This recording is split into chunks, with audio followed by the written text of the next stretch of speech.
Indo British advanced pain clinic నొప్పి మాయం surgery దూరం ఫర్ అపాయింట్మెంట్స్ 9155515563.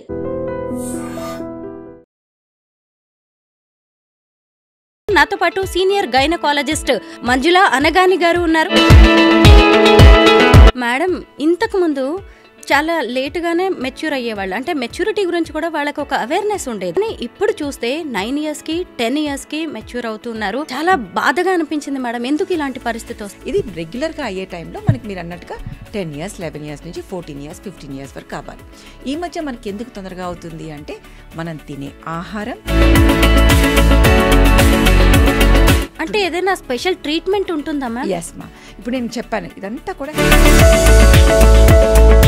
ప్లస్ ఆ పాపకి స్కూల్ బ్యాగ్లో ఒక్కసారి ప్యూబిక్ హెయిర్ స్టార్ట్ అయిన తర్వాత 1 year 6 months లోపల స్కూల్ బ్యాగ్లో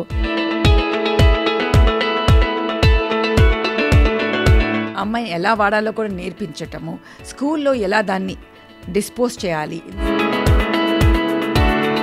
ఎలా రియాక్ట్ అవ్వాలి, ఎలా పేరెంట్స్కి వచ్చి చెప్పాలి లేదా టీచర్కి చెప్పాలి, అవన్నీ నేర్పించాల్సిన బాధ్యత తల్లిగా. అర్లీ ప్యూబర్టీతో మెచ్యూర్ అయ్యే పిల్లలకి పీరియడ్ ఇష్యూస్ వచ్చే ఛాన్సెస్ ఉన్నాయా మ్యామ్? డెఫినెట్గా. సో తొందరగా పీరియడ్స్ వచ్చే వాళ్ళకి, లేట్గా పీరియడ్స్ ఆగిపోయే వాళ్ళలో కూడా, సో ఇర్రెగ్యులర్గా సైకిల్స్ రావటము, సో 2-3 నెలలకు ఒకసారి రావటము వచ్చినప్పుడు.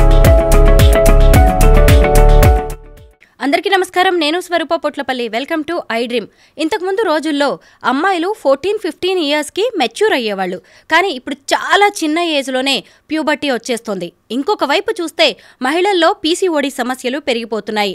న్యాచురల్గా కన్సీవ్ అవ్వడానికి కూడా ఎంతో ఇబ్బంది పడాల్సి వస్తుంది. అసలు ఈ సమస్యల నుంచి ఎలా బయటపడాలి, దీనికి కారణాలు ఏంటి అనేది చెప్పడానికి ప్రస్తుతం నాతో పాటు సీనియర్ గైనకాలజిస్ట్ మంజుల అనగాని గారు ఉన్నారు. ఆవిడతో మాట్లాడి మరిన్ని విషయాలు తెలుసుకుందాం. మేడం నమస్తే. నమస్తే Swaroopa, how are you? Very fine ma'am. Madam, ఇంతకు ముందు చాలా లేటుగానే మెచ్యూర్ అయ్యేవాళ్ళు, అంటే మెచ్యూరిటీ గురించి కూడా వాళ్ళకి ఒక అవేర్నెస్ ఉండేది. ఎస్. కానీ ఇప్పుడు చూస్తే 9 yearsకి 10 yearsకి మెచ్యూర్ అవుతున్నారు. ఇంకొక షాకింగ్ న్యూస్ ఏంటంటే మేడం, రీసెంట్గా ఒక పాప 6 ఏళ్లకే బ్లీడింగ్ స్టార్ట్ అయింది అని తెలిసింది, అంటే మెచ్యూర్ అయినట్టుగా. చాలా బాధగా అనిపించింది మేడం, ఎందుకు ఇలాంటి పరిస్థితి వస్తుంది? దీన్ని మనం ప్రికాషియస్ ప్యూబర్టీ అంటాం, అంటే చాలా తొందరగా అయిపోవటానికి. ఈ అన్నిటికీ కూడా మానవాళియే కారణం. ఎందుకని అంటున్నాము అంటే, ఇప్పుడు మనకి బ్రెయిన్ నుంచి సిగ్నల్స్ వెళ్తాయి, వెళ్ళినప్పుడు మనకి అడ్రినల్ గ్లాండ్స్ అని ఒకటి ఉంటుంది, దాని నుంచి కొన్ని హార్మోన్స్ సెక్రెట్ అయ్యి అది వెళ్ళి మళ్ళీ ఈ బ్రెయిన్ హెచ్పిఓ యాక్సిస్ అంటాం, అది మళ్ళీ బ్రెయిన్ని ఎఫెక్ట్ కొడుతుంది. అంటే మనకి స్ట్రెస్ వచ్చినా ఏమొచ్చినా అడ్రినల్స్ నుంచి హార్మోన్స్ రిలీజ్ అయ్యి బ్రెయిన్ని ఎఫెక్ట్ కొట్టి, బ్రెయిన్ నుంచి సిగ్నల్స్ వెళ్ళి ఓవరీస్ని, అండాశయాల్ని ఎఫెక్ట్ కొట్టి అప్పుడు మనకి హార్మోన్స్ రిలీజ్ అయ్యి బ్లీడింగ్ అవుతుంది. This is a cycle what happens. ఇది రెగ్యులర్గా అయ్యే టైంలో మనకి మీరు అన్నట్టుగా 10 years 11 years నుంచి 14 years 15 years వరకు కావాలి. ఈ మధ్య మనకి ఎందుకు తొందరగా అవుతుంది అంటే మనం తినే ఆహారం, మనం తీసుకునే స్ట్రెస్, ప్లస్ మనం చేసిన పొల్యూషన్, బయట ఉన్న పొల్యూషన్ ఏదైతే ఉందో దాని గురించి, ప్లస్ మన కౌచ్ పొటాటోస్, అంటే ఎక్సర్సైజ్ చేయట్లేదు, ఏమీ చేయట్లేదు. ఈ హార్మోన్స్ అనేవి మనకి శరీరంలో ఉన్న కొవ్వు పదార్థాల్లో కూడా ఎక్కువ ఉంటాయి. దీంతో కూడా ఈ హెచ్పిఓ యాక్సిస్ వెరీగా పనిచేస్తుంది. స్ట్రెస్ ఎక్కువైనప్పుడు కూడా మనకి అడ్రినల్స్ నుంచి హార్మోన్స్ రిలీజ్ అవుతాయి. ప్లస్ ఆహారం ఎందుకు ఎక్కువ, వీటన్నిటికన్నా ఎక్కువ కల్ప్రిట్ మన ఆహారము, పొల్యూషన్. మనం తినే ఆహారంలో ఇప్పుడు ఒక బిజినెస్ మ్యాన్కి ఏది ఇంపార్టెంట్, మనకి లాభం ఎలా వస్తుంది అని చూడటమే ఇంపార్టెంట్. సో మనం తినే చికెన్ కావచ్చు, మనం తాగే పాలు కావచ్చు, వాళ్ళు చాలా స్టెరాయిడ్స్ ప్లస్ హార్మోన్స్, మనకి ఆక్సిటోసిన్ లాంటివి, అదే చికెన్ అయితే ఈస్ట్రోజన్ లాంటి హార్మోన్స్ ఇవ్వడం వల్ల వాటిని కొంచెం బరువు ఎక్కువగా ఉండేటట్టు చేస్తారు. సో అవి మనం తిన్నప్పుడు మన శరీరంలోకి ఆ హార్మోన్స్ వెళ్తాయి. అవి వెళ్ళినప్పుడు మన హార్మోన్ని ఉత్పత్తిని అవి చేంజ్ చేస్తూ ఉంటాయి. దాంతో మనకి ప్రికాషియస్ ప్యూబర్టీ. చాలామందిలో మనము బ్రెస్ట్ డెవలప్మెంట్ చూస్తాం, పీరియడ్స్ రాకపోయినా, అబ్నార్మల్ హెయిర్ చూస్తాము. మామూలుగా ఎట్లా ఉంటుందంటే ఫస్ట్ అడ్రినార్కీ వస్తుంది, నేను ఇందాక చెప్పినట్టు అడ్రినల్ గ్లాండ్ నుంచి హార్మోన్స్. సెకండ్ మనకి థీలార్కీ వస్తుంది, అంటే బ్రెస్ట్ బడ్. సో ప్రతి తల్లి చూడాల్సింది ఏంటి అంటే, అసలంటూ మనకి బ్రెస్ట్ బడ్ కనిపిస్తే వెంటనే డాక్టర్ని వెళ్ళి కలవటం.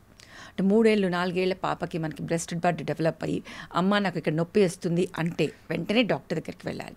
థీలార్కీ తర్వాత నెక్స్ట్ పాయింట్ ప్యూబార్కీ, అంటే ప్యూబిక్ హెయిర్ రావటం. ఆ తర్వాత 1 yearకి పీరియడ్స్ వస్తాయి. అంటే మనకి పీరియడ్స్ వచ్చే ఒక 2-3 ఏళ్ళ ముందు నుంచే సంకేతాలు ఉంటాయి. సో వాటిని మనము నెగ్లెక్ట్ చేయకూడదు. నెగ్లెక్ట్ చేస్తే ఏమవుతుంది, ప్రికాషియస్ ప్యూబర్టీ రావటం ఎక్కువైంది మనం తినే ఆహారం వల్ల, ప్లస్ పొల్యూషన్. మనకు గాలిలో ఉన్న ఈ పొల్యూషన్ అంతా కలిపి ఎండోక్రైన్ డిస్రప్టింగ్ కెమికల్స్ అవుతున్నాయి. ఈ కెమికల్స్ ఈ హార్మోన్ల ఉత్పత్తిని సమతులతని కంప్లీట్గా కోల్పోయేట్ చేస్తున్నాయి. దానివల్ల ఇది అవుతున్నాయి. సో వాటినన్నా మనం చేంజ్ చేయాలి, లేకపోతే మనం జాగ్రత్త పడి మనకు ముందే వచ్చిన సిగ్నల్స్ని గుర్తుపట్టి వెంటనే డాక్టర్ దగ్గరికి వెళ్ళి ఆపాలి. మనం చేయకపోతే ఏం జరుగుతుంది? వీళ్ళు ఇలాగే కూర్చుంటారు, ఎక్సర్సైజ్ చేయరు, కౌచ్ పొటాటోస్ అవుతున్నారు, ఊబకాయం ఎక్కువైపోతుంటుంది, ప్లస్ హైట్ ఆగిపోతుంది. ఒక 6 ఏళ్ల పాప ఎంత ఉంటుంది? ఇంతవరకు ఉంటుంది. దాని తర్వాత మనకు ఒకసారి ప్యూబర్టీ వచ్చిన తర్వాత ఈ హార్మోన్స్ వల్ల బోన్స్ అతుకుపోతాయి, లాంగ్ బోన్స్. సో వాళ్ళు షార్ట్గా ఉంటారు. అంటే వాళ్ళు ఫిజికల్గా పెరుగుతారు తప్పితే మెంటలీ వాళ్ళు ఇంకా 6 yearsే కదా. So chance of abuse will be very high. ఇప్పుడు ఆ పిల్లల్ని ఎవరైనా మన మామూలుగానే అర్థం కావట్లేదు, మనుషులా లేకపోతే యానిమల్సా అని. ఇంకా మనకి శరీరంగా అట్లా పెరిగిన పిల్లల్ని ఏమైనా చేయడానికి ఎక్కువ అవుతుంది. సెకండ్, ఆ అమ్మాయిలో కూడా ఆత్మన్యూనతా భావం ఎక్కువైపోతుంది. తన బాడీ కాన్షియస్నెస్ ఎక్కువయ్యి బ్యాక్ బెంచర్స్ అవుతారు వాళ్ళు. They will not concentrate on their education. So వాళ్ళలో కాన్ఫిడెన్స్ లెవెల్ తగ్గిపోతుంది, హైట్ తగ్గుతుంది, అబ్యూస్కి ఎక్కువగా పాల్పడతారు, ప్లస్ లావ్ అవ్వటము, షార్ట్ అవ్వటం, ఇవన్నీ జరుగుతూ ఉంటాయి. కాబట్టి ప్రికాషస్ ప్యూబర్టీ అనేది అది నిజం. అది మన మానవాళి చేసుకున్న ప్రాబ్లం వల్లే వస్తుంది. సో నార్మల్ న్యాచురల్ అంటూ కూర్చోకుండా ఏమన్నా ప్రాబ్లం అనిపిస్తే ముందే కనిపిస్తే వెళ్ళి డాక్టర్స్ని కన్సల్ట్ చేసి మనం ఆపాలి. వాళ్ళు 9 ఏళ్ళు వచ్చే వరకన్నా ఆపితే అప్పటికి ఆ అమ్మాయికి అవగాహన వస్తుంది, మనం నేర్పించవచ్చు. అది ఆపిన తర్వాత మళ్ళీ రెగ్యులర్గా క్రోనాలజీలో పోతుందన్నమాట ముందుకి. This is what we have. అంటే ఏదైనా స్పెషల్ ట్రీట్మెంట్ ఉంటుందా మ్యామ్? ఎస్ మా, ఇప్పుడు నేను చెప్పాను ఇదంతా కూడా హెచ్పిఓ యాక్సిస్ అని, హైపోథాలమో పిట్యూటరీ ఓవేరియన్ యాక్సిస్ సిగ్నల్స్. ఆ సిగ్నల్కు స్టాప్ పెడతాం. స్టాప్ పెట్టాలంటే హార్మోనల్ ఇంజెక్షన్స్ ఉంటాయి, మనకు కొన్ని రకాల ఇంజెక్షన్స్ ఉంటాయి, అవి మన పిట్యూటరీని ఆపుతాయి అన్నమాట. ఆపి అది నెలకొకసారి ఇంజెక్షన్ కావచ్చు, 3 నెలలకు ఒకసారి ఇంజెక్షన్ కావచ్చు. ఒక 2-3 ఏళ్ళు ఇస్తే ఆ పాప 9 ఏళ్ళు 10 ఏళ్ళకి వచ్చిన ఆపితే ఎక్కడైతే మనం ఆపామో అక్కడి నుంచి మనం ముందుకెళ్తుంది. అంటే అమ్మాయి 10 ఏళ్ళకల్లా పీరియడ్ వస్తుంది. ఈ లోపల మనము ఆ అమ్మాయి బోన్ బ్యాంక్ని పెంచవచ్చు.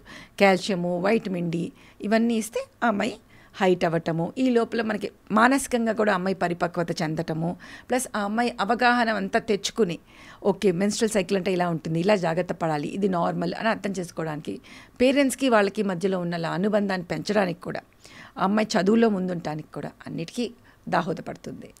అయితే ఇప్పుడు అమ్మాయికి మెచ్యూరిటీ సిమ్టమ్స్ కనిపించినప్పుడు తల్లి ఎలాంటి గైడెన్స్ ఇవ్వాలి ఆ పాపకి?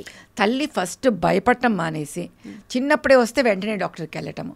లేదు బ్రెస్ట్ బడ్ డెవలప్ అయింది అంటే, అక్కడ కొంచెం నొప్పి ఉంది చెస్ట్ మీద అంటే, ఓకే పాప ఇట్లా ఉంటుంది, బ్రెస్ట్ డెవలప్మెంట్ అనేది ఇలా ఉంటుంది, so this is the wear compatible wear you should wear.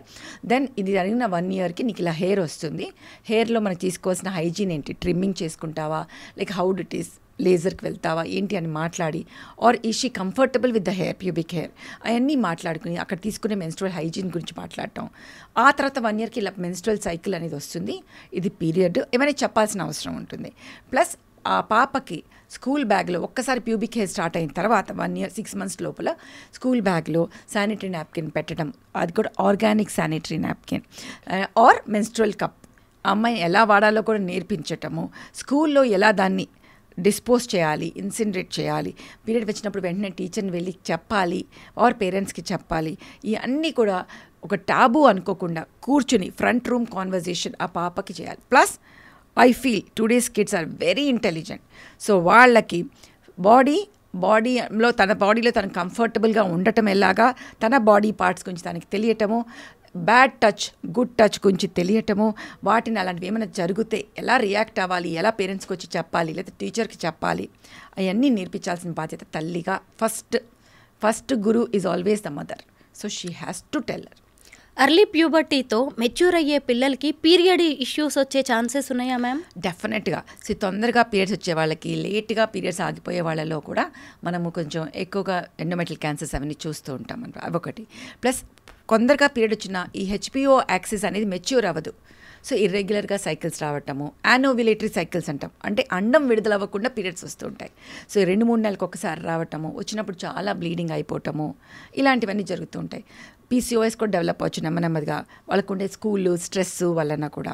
So ఇవన్నీ కూడా జరుగుతూ ఉంటాయి. కాబట్టి ఎప్పుడు కూడా పీరియడ్స్ వచ్చాయి అనగానే the best friend for a girl apart from her mother is a gynaecologist. So go meet her. ఒక ట్రస్టెడ్ డాక్టర్ని కలిసి ట్రస్టెడ్ డాక్టర్ని చేసుకుని వాళ్ళు ఎలా చెప్తే అలా పాటిస్తే తన future including the marital life, reproductive life, menopause అన్నీ కూడా మనకి బాగా అవుతాయి. మేడం ఇప్పుడు స్కూల్స్ కూడా మార్నింగ్ 8 నుంచి నైట్ 8 వరకు ఉంటున్నాయి. పిల్లల మీద అది ఎంత ఎఫెక్ట్ చూపిస్తుందో, ఆ మెంటల్ స్ట్రెస్ అనేది ఈ పీరియడ్స్ హార్మోన్స్ మీద కూడా ఎఫెక్ట్ చూపించే ఛాన్స్ ఉందా? ఆడపిల్లలకి మగపిల్లలకి చాలా డిఫరెన్స్ ఉంటుంది కదా మేడం. స్వరూప, నేను ఇందాకే చెప్పాను, నేను అడ్రినల్ గ్లాండ్స్ అనేది మోర్ ఇంపార్టెంట్. దాని నుంచి స్టార్ట్ అవుతుంది, స్ట్రెస్తో స్టార్ట్ అవుతుంది. మనం తినే ఆహారము, స్ట్రెస్, పొల్యూషన్ అన్నిటికీ కారణమని. ఈ స్కూల్ స్ట్రెస్ ఏదైతే ఉందో, ఇందాక నువ్వు ఒక సెంటెన్స్ చెప్పావు, పీసీఓడి పెరుగుతుంది అని. పీసీఓడికి స్టార్ట్ అవ్వడానికి కారణమే స్ట్రెస్. సో 10th క్లాస్లో రావాల్సిన స్ట్రెస్ మనం 5th, 6th క్లాస్ నుంచి మొదలెడుతున్నాం. సో ఆ ఏజ్లో మనం స్ట్రెస్ ఇవ్వడం వల్ల ఏం జరుగుతుంది, ఎడ్రినార్కి స్టార్ట్ అయిపోతుంది. దానితో ఈ సిక్కిల్ అంతా ఇదైపోతుంటుంది. సో ఈ జరిగేవి ఇమ్మెచ్యూర్గా ఉండటం వల్ల, ఈ ఊబకాయం రావటం వల్ల, అబ్నార్మల్ హెయిర్ ఉండటము, ఎడ్రినల్ గ్లాండ్స్ నుంచి కానీ ఓవరీస్ నుంచి కానీ టెస్టోస్టెరాన్ లెవెల్స్ ఎక్కువ అవ్వటము, ఇన్సులిన్ రెసిస్టెన్స్ ఎక్కువ అవ్వటము. సో వీళ్ళు ప్రీ డయాబెటిక్ స్టేటస్లోకి వచ్చేస్తున్నారు, లావ్ అవుతున్నారు, మన యాక్నే వచ్చేస్తుంది, అబ్నార్మల్ హెయిర్ వస్తుంది, మెడ చుట్టూ నల్లగా అయిపోతుంటుంది, చదువు టైం ఉండదు ఎక్సర్సైజ్ చేయడానికి. సో హార్మోన్స్ ఇర్రెగ్యులర్ అయిపోతున్నాయి. సో ఓవరీస్లో, అండాశయంలో చిన్న చిన్న సిస్టులు ఫామ్ అయ్యి ఒక అండాశయం నుంచి ఒక్క అండం సరిగ్గా ఉత్పత్తి అవ్వకపోవడం వల్ల వాళ్ళకి ఓవ్యులేషన్ అవ్వదు. ఓవ్యులేషన్ అవ్వకపోవడం వల్ల ఇర్రెగ్యులర్ సైకిల్స్. సో ఇవన్నీ జరిగి మళ్ళీ వాళ్ళ ఆత్మన్యూనత భావం, నేను చాలా లావ్ అయిపోయాను, నేను అగ్లీగా ఉన్నాను, నేను డార్క్ అయిపోయాను, అబ్నార్మల్ హెయిర్ వస్తున్నాను. సో ఈ అన్నీ సైకలాజికల్గా ఎఫెక్ట్ అవటం, ముందుకు పోయి వాళ్ళు డిప్రెషన్, మళ్ళీ metabolic syndrome, hyper tension, diabetes, heart attacks plus cancers కూడా ఎక్కువ అవటం చూస్తుంటాం. వీళ్ళందరిలో ఇవే. ఇన్ఫర్టిలిటీ అసలు మర్చిపోకూడదు, ప్రెగ్నెన్సీ రాకుండా, అండం లేకపోతే ప్రెగ్నెన్సీ లేదు. సో ఇవన్నీ రిలేటెడ్ టు వన్ అనదర్ అనమాట. సో మనం అర్థం చేసుకోవాల్సింది ఏంటంటే, యంగ్ ఏజ్లో చిన్న పిల్లలుగా ఉన్నప్పుడు 5th, 6th క్లాస్లో ఆడుతూ పాడుతూ ఉండాల్సిన అవసరం ఎంతైనా ఉంది. సో 8 to 8 ఎస్, వాళ్ళ కెరియర్ ఇంపార్టెంట్, ఫ్యూచర్ ఇంపార్టెంట్ అనుకునే పేరెంట్స్కి నేను ఒక్కటే చెప్తాను, ఇంటికి వెళ్ళిన తర్వాత ఒక 15-20 నిమిషాలు గ్యాప్ ఇవ్వండి. ఆ పిల్లల్ని ఒక టపోరీ సాంగ్స్ ఏదైనా సరే వాటికి డాన్స్ చేయమనండి. That will be the most important exercise for their life. Every muscle contract అయినప్పుడు ఇన్సులిన్ రిసెప్టర్స్ కొంచెం సెన్సిటైజ్ అయితే వాళ్ళు ఈ హైపర్ పిగ్మెంటేషన్, అకాంతోసిస్ నైగ్రికాన్స్ అంటామన్నమాట, ఈ నెక్ చుట్టూ నల్లగా అవుతాయి, ఇవన్నీ తగ్గుతాయి.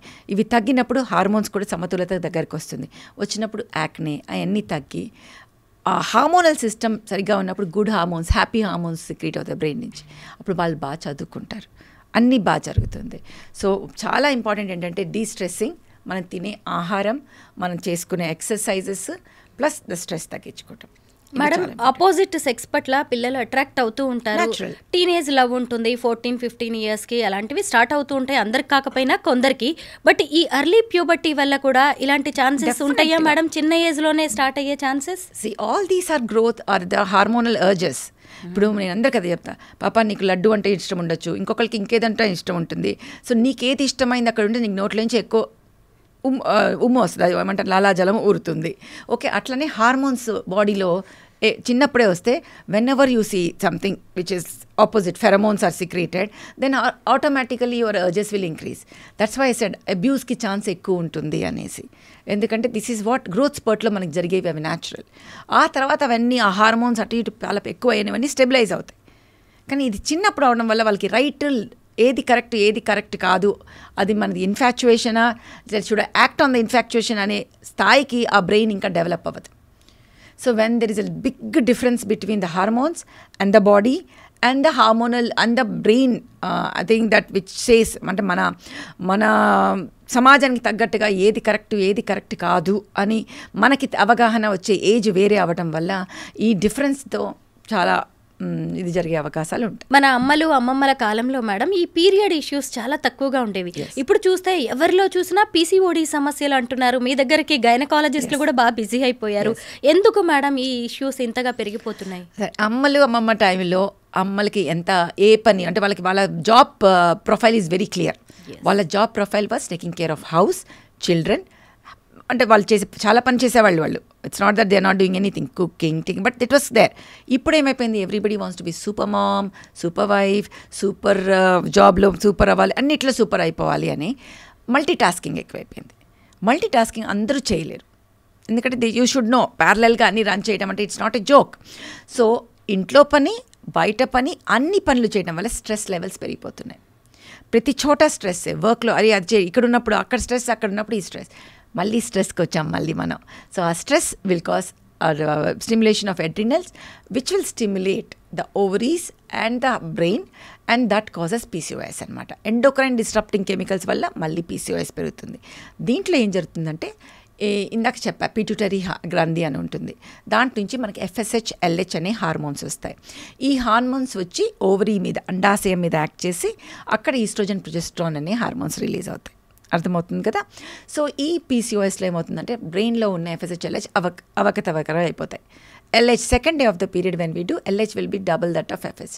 సో దాంతో ఇదంతా కన్ఫ్యూజ్ అయిపోతుంది, బాడీ అంతా అయిపోయి నేను ఎగ్ రిలీజ్ అవుతా అంటే ఇలా చాలా 10-15 వచ్చేసి రెండు ఒకదానికి ఒకటి కాంపిటీషన్లో ఉంటాయి. ఇప్పుడు ఒక చిన్న విలేజ్కి వెళ్తే మనం చెట్లను మొక్కలు నాటుతూ ఉంటారు. మొక్కలు నాటినప్పుడు స్టార్టింగ్లో ఫార్మర్ ఏం చేస్తారు, ఇలా పక్కన నాటేసి కొన్ని రోజుల తర్వాత దాన్ని తీసి దూరంగా పెడతారు. లేకపోతే ఒకదానితో ఒక కాంపిటీషన్తో పెరగవు, ఏ మొక్క కూడా ఈ సైజ్ కన్నా పెరగదు. సో వాటికి గాలి కావాలి, ఊపిరి కావాలి, తీసుకుని వెళ్ళి వేరేగా పెడతారు. ఓకే, సో ఇక్కడ పక్కనే అండాశయాల్లో చిన్న ఫాలికల్స్ ఉంటే ఒక్కడికి కూడా మంచి ఎగ్ రిలీజ్ అవ్వదు. సో ఎగ్ రిలీజ్ అవ్వకపోతే పీరియడ్స్ రెగ్యులర్గా రావు. పీరియడ్స్ రెగ్యులర్ రాకపోతే మళ్ళీ అది సేమ్ యానోవిలేటరీ సైకిల్, ఊబకాయం, బ్లీడింగ్ కంటిన్యూ కావటము, ఎగ్ లేదు కాబట్టి ఫర్టిలిటీ ఇష్యూస్ రావటం జరుగుతుంది. సో ఇవి ఆ పక్కనే ఉన్నప్పుడు లోకల్గా టెస్టోస్టెరాన్ లెవెల్స్ పెరుగుతాయి. అంటే మేల్ హార్మోన్ పెరగటం వల్ల అబ్నార్మల్ హెయిర్ రావటం, యాక్నే, పింపుల్స్ రావటం, బాల్డింగ్, జుట్టు మేల్ బాల్డింగ్ అంటాం ప్యాటర్న్, అలా వెళ్ళటం జరుగుతూ ఉంటుంది. నెక్స్ట్ ఏమవుతుంది, ఇన్సులిన్ రెసిస్టెన్స్ డెవలప్ అవుతుంటుంది అక్కడ. అంటే ఏంటి, ప్రతి సెల్లో బాడీకి మనకి ఇన్సులిన్ రిసెప్టర్ అని ఉంటుంది. అది మనకి మన గ్లూకోజ్ మెటబాలిజం, మనం తిన్న ఆహారాన్ని సరిగ్గా సెట్ చేయడానికి బాడీలో అన్నీ ఇది అవ్వడానికి సహాయపడుతుంటుంది. సో ఈ ఇరిటేషన్ అవ్వటం వల్ల వీటి వల్ల ఏమవుతుందంటే మనం లావ్ అవ్వటము, అండ్ అది సరిగ్గా గ్లూకోజన్ సింథసిస్ సరిగ్గా ఇది అవ్వకపోవటం వల్ల ఆ రెసిస్టెన్స్ వల్ల ఒకటి ఊబకాయం, second prediabetic, next diabetes, plus hypertension, plus hyperlipidaemia, లావ్ అయిపోవడం వల్ల మనకి లిపిడ్స్ పెరుగుతాయి, హార్ట్ అటాక్స్, ఇట్లాంటివన్నీ ఇవన్నీ ఎక్కువ ఉండటం వల్ల ఎండోమెట్రియల్ క్యాన్సర్. సో ఇదొక పెద్ద life style disorder, let me tell you. So అప్పుడు లేనిది ఇప్పుడు ఎందుకు పెరిగిందంటే లైఫ్ స్టైల్ మారటం వల్ల మనం స్ట్రెస్ని తీసుకుంటున్నాం. There is something called positive stress, there is something called negative stress. Positive stress అంటే anything which will make you become more productive. అంటే నీకు కొంచెం పాటు స్ట్రెస్ ఉండాలి. ఎగ్జామ్ స్ట్రెస్ లేకపోతే మనం చదవం, ఎగ్జామ్ స్ట్రెస్ లేకపోతే మనం ఏమి చెయ్యం. కానీ ఆ ఎగ్జామ్ స్ట్రెస్తో we become depress, that we commit suicide, that is negative stress. You get my point. బాడీని ఏదైతే డిసీజ్ స్టేట్కి తీసుకెళ్తుందో దాన్ని నెగటివ్ స్ట్రెస్ అంటాం. అందరూ స్ట్రెస్ని తీసుకోలేరు ఒకేలాగా. సో మల్టీ టాస్కింగ్ అనేది అందరూ చేయలేరు. మనకి ఎంత కావాలో అంతే చేయండి. ఎందుకు మనకి మించిన నెత్తి మీద వేసుకుని ఎందుకు ప్రాబ్లం తెచ్చుకోండి. అది మేడం, ఈ పీరియడ్స్ ప్రాబ్లమ్స్ అనేవి ప్రెగ్నెన్సీ మీద ఎఫెక్ట్ చూపిస్తున్నాయి. ఇప్పుడు న్యాచురల్గా కన్సీవ్ అవ్వడానికి కూడా చాలా ఇబ్బంది పడాల్సి వస్తుంది. ఇంతకుముందు అయితే పెళ్ళైన 1-2 monthsకే ఇంకా అమ్మమ్మలు నానమ్మలు అయిపోతున్నారని సంతోషపడేవాళ్ళు. బట్ ఇప్పుడు ఏళ్ళు గడుస్తున్న అవకాశం రావట్లేదు మేడం, ఎందుకంటారు? సేమ్ ఇప్పుడే మనం మాట్లాడాం, గుడ్డు లేకపోతే పిల్ల లేదు అనేసి. సో ఫస్ట్ ఎగ్ PCOS మన లైఫ్ స్టైల్ డీట్ వల్ల, దానివల్ల మనకి రిలీజ్ అవటం. ఒకటి మనకి వెరీ వెరీ ఇంపార్టెంట్ అంటే వద్దు అనుకునే వాళ్ళ సంఖ్య కూడా పెరిగింది మా. It is not necessary that అవ్వట్లేదు అనేది. సో లేట్ ప్రెగ్నెన్సీస్ లేట్గా అయ్యే కొద్దీ ఇవే కారణాల వల్ల మనకి బయోలాజికల్ క్లాక్ క్లిక్ అవ్వటం వల్ల మనం ప్రీమెచ్యూర్ మెనోపాజ్ని ఎక్కువ చూస్తున్నాం. సో ప్రీమెచ్యూర్ మెనోపాజ్ అంటే అండాశయంలో ఎండమన్నీ అయిపోతున్నాయి. సో అలా కూడా అవుతున్నాయి. మాకు నిద్రపోయి సడన్గా లేచి ఓకే ఇప్పుడు కంటాము అనుకునేప్పటికి లేట్ అయిపోతుంది. So first they are thinking of getting married late. Second they don't want to have children. Third మాకు కావాలనుకునేటప్పటికి మనకి పుణ్యకాలం అయిపోవచ్చు. ఫోర్త్ మనకు ఉన్న మిగతా డిసీజెస్ ఏవైతే ఎండోమెట్రియోసిస్ కావచ్చు, PCOS కావచ్చు, ఫైబ్రాయిడ్స్ కావచ్చు, అవన్నీ మనకి బయటకు పడి వాటి వల్ల కూడా రాకపోవచ్చు. కానీ దీంట్లో నేను ఒక్కటి వేరే చెప్పాలి, this nothing called unnatural in pregnancy. అది ఎగ్ స్పర్మ్ మాత్రమే. సో మనం న్యాచురల్ ప్రెగ్నెన్సీ అనేది అనకుండా స్పాంటేనియస్ ప్రెగ్నెన్సీ, హెల్ప్ చేసిన ప్రెగ్నెన్సీ అందాం. అర్థమవుతుందా? ఎందుకంటే ఇది మైండ్లో చాలా నెగటివ్ ఇది వస్తుంది, నాకు న్యాచురల్గా రావట్లేదు, న్యాచురల్గా.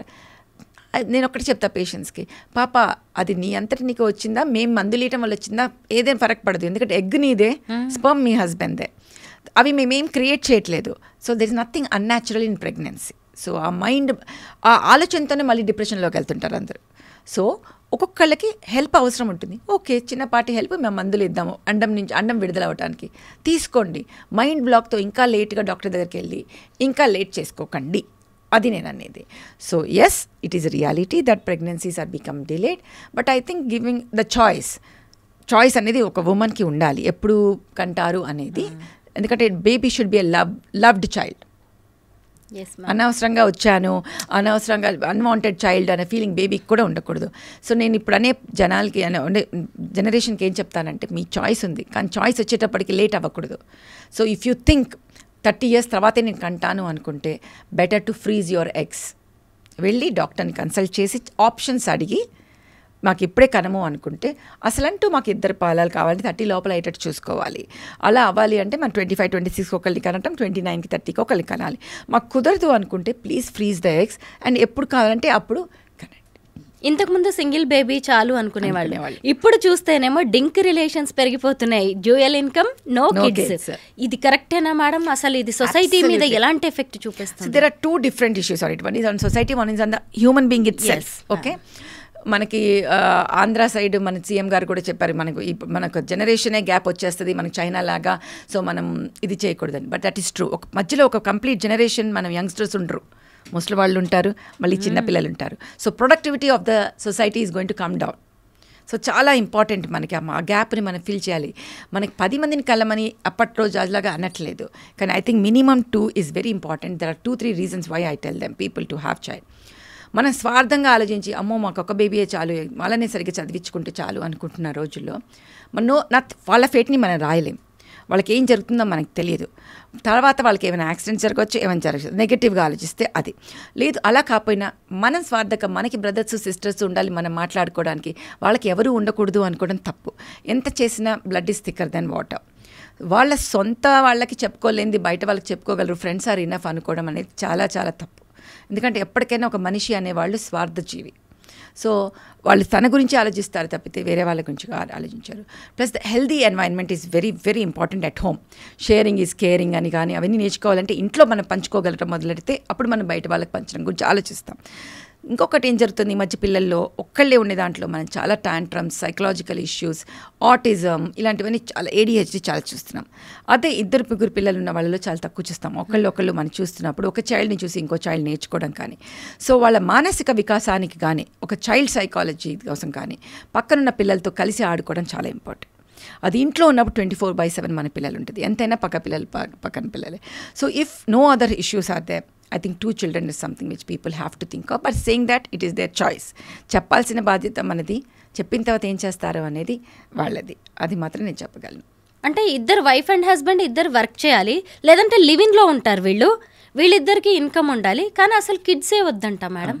అసలు వినడానికి కూడా అంటే ఇంకా సెల్ఫిష్నెస్ కదా ఇది. డెఫినెట్లీ. బట్ ఈ అన్నిట్లో ఏమవుతుందంటే తర్వాత if at all something goes wrong and they are living separately later on, the man still has a choice to get married and then have a child. The loser is ultimately going to be the woman, because at 50 if she even gets married, appudu kids kavalante kashtam. So అందుకే నేను అందరికీ the more I go on promoting is for oocyte freezing. వద్దు, okay, don't want kids, but freeze the oocytes or embryos. ఎందుకంటే నీకు choice ఉండాలి. at 50 you want to have a child also. మీ ఎగ్స్ని చిన్నప్పుడు నీ ఎగ్స్ నీకు ఉంటాయి. ఎలా మ్యామ్ అది? ఫ్రీజింగ్, ఎగ్ ఫ్రీజింగ్ అంటాం దాన్ని. So oocyte freezing, every woman who would not thinking of having a kid now should go and freeze their eggs. How it is Sci-fi. possible? It is possible. That is a science. Oh great. So అది freeze చేసేసుకుంటే మనకు ఎప్పుడు పిల్లలు కావాలంటే అప్పుడు మీ ఎగ్స్తో మీరు పిల్లల్ని కనొచ్చు. కానీ ఆలోచన దృక్పథాలు మారాల్సిన అవసరం మాత్రం డెఫినెట్గా ఉంది. కానీ మనం ఎప్పుడు కూడా ఒక డెమోక్రటిక్ కంట్రీలో కానీ ఒక హ్యూమన్ బీయింగ్ మీద మనం ఇదేమంటాం రుద్దలేము. అది వాళ్ళ ఆలోచన వాళ్ళు మారాలి. సమ్ టైమ్స్ సోషల్ ప్రెషర్స్తో బయటకి మాకొద్దు అంటారు, లోపల రావాలని అనుకోవచ్చు. సో అన్నిటినీ కూడా నేను ఒక్కటి చెప్తాను, మనకి please be vocal, be truthful to yourself. నీకేం కావాలి అనేది నువ్వు ఆలోచించుకుని, అడగకపోతే అమ్మ కూడా చెప్పదు, సో అన్నం కూడా పెట్టదు అంటారు. సో యు బీ వోకల్, మీకేం కావాలి, okay, then what are your choices. Okay, నాకు ఇప్పుడు 10 ఏళ్ల వరకు పిల్లలు వద్దు, గుడ్, ఫేర్ ఎనఫ్. బట్ 10 ఏళ్ల తర్వాత వచ్చే నీ ఎగ్ బేబీస్ అబ్నార్మల్ చైల్డ్ పుట్టే అవకాశాలు ఎక్కువ ఉంటాయి. అలాంటి బేబీని ఇవ్వటం వల్ల అగైన్ మనం we're doing injustice to the child. So please freeze your eggs so that you have a healthy egg which you can have a child after 10 years. Madam, early puberty ఎలా స్టార్ట్ అవుతుందో early menopause కూడా అలాగే start అవుతుంది. Below 40sకే ఇప్పుడు menopause స్టేజ్కి వచ్చేస్తున్నారు. దానివల్ల కూడా ఎన్నో హెల్త్ ఇష్యూస్ వస్తున్నాయి, హెల్త్ ప్రాబ్లమ్స్ ఎదుర్కోవాల్సి వస్తుంది మహిళలు. 40 అనేది చాలా పెద్ద నెంబర్ చెప్పావు. మేము 25-28 కూడా చూసేస్తున్నాం. It is the premature menopause అనమాట. ప్రీమెచ్యూర్ మెనార్కి ప్రీమెచ్యూర్ మెనోపాజ్ చూస్తుంటాం. Again the same story of lifestyle, stress main. ఇక్కడ మెనోపాజ్లో కారణం మాత్రం పొల్యూషన్ ఎక్కువ. పొల్యూషన్ మన సిటీలో ఉండే మన వాతావరణంలో ఉండే మన air pollution is the major reason. Plastics, మనం తాగే ఆహారం, తాగే నీరు, ప్లస్ మన యూట్రస్కి దగ్గరలో జననేంద్రియాలకి దగ్గరలో మనం పెట్టుకునే plastics. So when we are putting the sanitary pads which have plastics, అవి అబ్జార్బ్ అయిపోతాయి. ఇవన్నీ పోయి మనకి ఎండోక్రైన్ డిస్ట్రక్టింగ్ కెమికల్స్ని రిలీజ్ చేస్తాయి. ఈ ఎండోక్రైన్ డిస్ట్రప్టింగ్ కెమికల్స్ వచ్చేసి అంత సిస్టమ్ని నాశనం చేసేస్తుంటుంది. సో అవి ఇంకా పనిచేయటం మానేస్తాయి అన్నమాట. So premature menopause is totally genetics will be there. ప్రతి దానికి, ప్రతి డిసీజ్కి ఒక జెనెటిక్ ప్రీడిస్పోజిషన్ ఉంటుంది. అంటే మా మదర్లో 48లో పోయిందండి, మా అమ్మమ్మకి కూడా అంతే 40లో పోయిందండి అంటే నీకు కూడా ఛాన్స్ ఉంటుంది. కానీ జెనెటిక్స్ కన్నా epigenetics play a huge role. ఇదే వాళ్ళకి 20sలో కూడా పోవడానికి కారణం మనం ఏం చేసే పొల్యూషన్. సో జెనెటిక్స్ ఉన్నవాళ్ళు చాలా జాగ్రత్తగా లైఫ్ స్టైల్ మంచిగా చేసుకుంటే, యాంటీ ఆక్సిడెంట్స్ తీసుకుని అట్లా మన మెనోపాజ్ని ఇంకా పుష్ కూడా చేసుకోవచ్చు, చక్కగా తిని చక్కగా చేసుకుంటే. So I think as a human being, as a environmentalist people have to get up and start making a change. Otherwise మనం ఎక్స్ట్రీమ్స్ ఆఫ్ టెంపరేచర్స్ చూస్తున్నాం. వర్షం వస్తే అధికంగా, చలి వస్తే అధికంగా, అండ్ హీట్ వస్తే అధికంగా చూసే రోజులు వచ్చేసాయి మనకి ఆల్రెడీ. ఇప్పుడైనా మన నిద్రలేసి, we also remember that covid టైంలో అందరూ లోపల ఉండి ఉన్న రోజుల్లో మనకి ఎన్వైరన్మెంట్ హ్యాస్ ఇంప్రూవ్డ్. మళ్ళీ మనం బ్యాడ్కి వెళ్ళిపోయాం. సో చాలా షార్ట్ టర్మ్ మెమరీ మనది. సో అందరూ కూడా మనం వృక్షో రక్షిత అని మనకి సామెత ఉంది కదా, మనం ప్లాంట్స్ని రక్షిస్తే అవే మనల్ని రక్షిస్తుంది అని, రక్షిత అని. అలాగే మనం ప్లాంట్స్ని రక్షించాలి, ఎన్వైరన్మెంట్ని రక్షించాలి. అప్పుడే ఆ environment will save us back to the way we are. So పాత రోజుల్లో మంచిని, ఇప్పట్లో ఉన్న టెక్నాలజీని తీసుకుని ముందుకు వెళ్ళాలి తప్పితే మనమే ఇదిగా చేసి ఉల్టా తన్ని నాశనం చేసుకోకూడదు. అర్లీ ప్యూబర్టీని ఆపే ట్రీట్మెంట్స్ ఉన్నట్టే అర్లీ మెనోపాజ్ని ఆపే ట్రీట్మెంట్స్ ఉన్నాయా మ్యామ్? ఆపే ట్రీట్మెంట్స్ వెరీ రేర్గా కొంచెం ఉన్నాయి, which we do it. That is called ovarian ఏమంటాం, రిజువినేషన్ అంటాను నేను. నిన్ననే ఒక వర్డ్ కూడా, ఇంకోటి కూడా విన్నాను, సంథింగ్ కాల్డ్ ఇంకొక word. So ovarian rejuvenation is the right word. అంటే ఆల్రెడీ ఉన్నదాన్ని మనం ఇంకా రిజువినేట్ చేయటం అనమాట. దాన్ని stem cell therapy and regenerative therapy అంటాం. సో అలా అయిపోతుంది, తొందరగా అయిపోతుంది అనుకునే వాళ్ళకి autologous bone marrow stem cells తీసి ప్లస్ పిఆర్పి అంటే బ్లడ్లోంచి కొన్ని కణాలను తీసి దాన్ని మనం అండాశయాల్లోకి పెడతాం. దాంతో ఓవరీ చుట్టూ ఉన్న ఎన్వైరన్మెంట్ని హెల్దీగా చేసి ఓవరీ ఫంక్షన్ని ఇంప్రూవ్ చేసి మన మెనోపాజ్ని పుష్ చేస్తుంది అనమాట. దాంట్లో నుంచి మన అండాశయాలు వచ్చి ప్రెగ్నెన్సీ కూడా వచ్చే అవకాశాలు చాలా ఉంటాయి. So this is the only treatment which is available for premature మెనోపాజ్ని ఇది చేయటం. కానీ మెనోపాజ్ వచ్చేసిన తర్వాత సిమ్టమ్స్ని మాకు వద్దు ఈ ట్రీట్మెంట్, మాకు సిమ్టమ్స్ తగ్గాలి అనుకుంటే హార్మోన్ రిప్లేస్మెంట్ థెరపీ మనకు, ప్లస్ దానికన్నా ముందు నాన్ హార్మోనల్ ట్రీట్మెంట్స్ అంటే వాళ్ళకుండే లక్షణాలని బట్టి, వాళ్ళకున్న సిమ్టమ్స్ని బట్టి చేస్తాం. అదే పెల్విక్ ఫ్లోర్ ఉందనుకోండి, అంటే యూరినరీ ఇష్యూస్ వస్తున్నాయి, రికరెంట్గా యూరినరీ ట్రాక్ట్ ఇన్ఫెక్షన్స్ వస్తున్నాయి, అక్కడున్న తేమ తగ్గిపోయి డ్రైనెస్ వచ్చేసింది, అక్కడున్న టిష్యూస్ థిన్గా అయిపోయినాయి, ఇలాంటివన్నీ జరిగినప్పుడు ఇప్పుడు నాన్ సర్జికల్ ట్రీట్మెంట్స్ ఉన్నాయి. లేజర్స్ అని, ఆర్ఎఫ్ అని మా క్లినిక్లో మేము అవన్నీ చేస్తాము. ఎంసెల్ఆర్ చైర్ అని పెల్విక్ ఫ్లోర్ని మనకి ఎక్సర్సైజ్ ఎట్లా చేస్తామో అక్కడ పెల్విక్ ఫ్లోర్ స్ట్రెంథనింగ్ అంటే అక్కడ ఉన్న టిష్యూస్ జారిపోయి నార్మల్ డెలివరీ తర్వాత లూజ్గా అయిన వెజైనా అంత టైట్ చేయడానికి, ఇవన్నీ కూడా మనకి మెనోపాజ్ తర్వాత ఎక్కువ అయిపోతాయి. సో పెల్విక్ ఫ్లోర్ థెరపీస్ చేస్తాము. దాని తర్వాత మనకి వేడి గాల్పులు అలా వస్తుంటే కొన్ని నాన్ హార్మోనల్ ట్రీట్మెంట్స్ ఉంటాయి, ప్లస్ హార్మోనల్. సో పేషెంట్కి అవసరాన్ని బట్టి, తనకున్న సిమ్టమ్స్ని బట్టి మనం hormonal and non hormonal treatment చెప్పడం జరుగుతుంది. మేడం, ఇప్పటి వరకు మనం ఫీమేల్ గైనిక్ ప్రాబ్లమ్స్ గురించి మాట్లాడుకుందాం. ఇప్పుడు ట్రాన్స్జెండర్స్ గురించి చెప్పుకోవాలి మేడం.